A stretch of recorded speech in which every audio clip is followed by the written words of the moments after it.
हाय मैत्रिणींनो, मी शामल पाटील आज एक माकडाचा व्हिडिओ टाकते। तर मी माझ्या गावामध्ये आहे सध्या। तर अगोदरच एक माकडाचा व्हिडिओ टाकलेली आहे मी।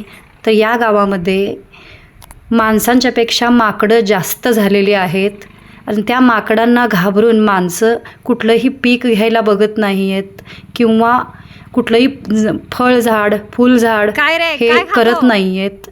आता काही वर्षांनी अशी परिस्थिती येणार आहे की यांना घाबरून माणसं काहीही करणार नाहीत। त्या माणसांनाही खायला काही मिळणार नाही आणि या माकडांनाही खायला काहीही मिळणार नाही।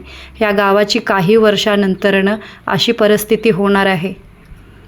ह्याच्यावर विचार करावा लागेल। ह्या माकडांना धरून परत जंगलामध्ये सोडावं लागणार आहे किंवा सरकारने ह्या माकडांचे नसबंदी वगैरे करणं गरजेची आहे, जसं कुत्र्यांची करतात।